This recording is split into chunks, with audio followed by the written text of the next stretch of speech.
Poetry has emerged as a potent tool for global health advocacy, offering a unique platform for raising awareness, promoting dialogue, and inspiring action on pressing health issues. By leveraging the emotional resonance and creative expression of poetry, advocates can effectively communicate complex health concerns, mobilize communities, and influence policymakers, among other impacts. Poetry provides a powerful means for marginalized communities to express their health challenges and experiences as well, ensuring their voices are heard. It also inspires action and advocacy by evoking emotions and sparking reflection, as well as motivating individuals to take action.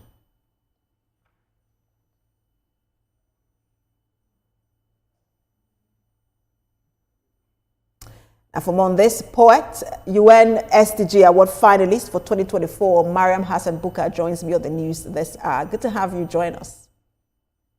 Hi, thank you so much. Good afternoon, and thank you so much for having me. Good afternoon. I just want to start with the idea that one can use poetry to drive social change, especially in the health sector. Speak to us, also talk to us more on this. You see, when we talk about health, it's actually not just a medical issue. I think we fail to realize that it's a human story. And poetry has the unique ability to actually break through this medical, tough, technical jargons and statistics and reaching people at a deeper emotional level. So when you strip away the complexity, actually raw human experiences, the mother who walks miles for a vaccine, the child who suffers from an easily preventable disease, and the communities that are left behind.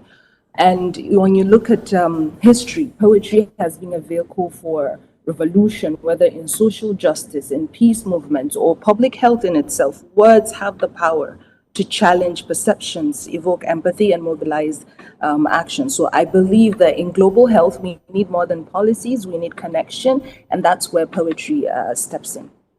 And just from your experience, what has been the impact when you use poetry to drive advocacy in the health sector?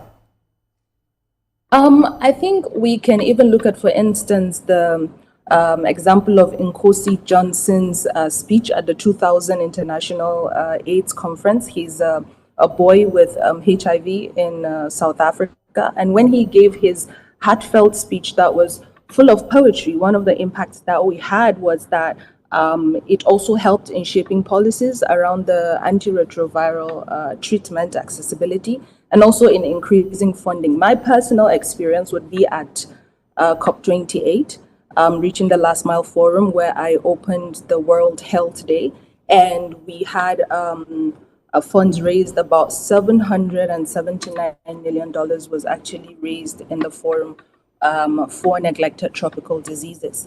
But also, if I talk a little to why I'm also advocating on neglected tropical diseases, it really goes back to my love for Africa, because neglected tropical diseases are diseases that thrive in silence, and over 1 billion people are affected, with highest burden in Africa, about 40%, but they remain largely unseen in the global health conversations. So I sort of have two questions to ask.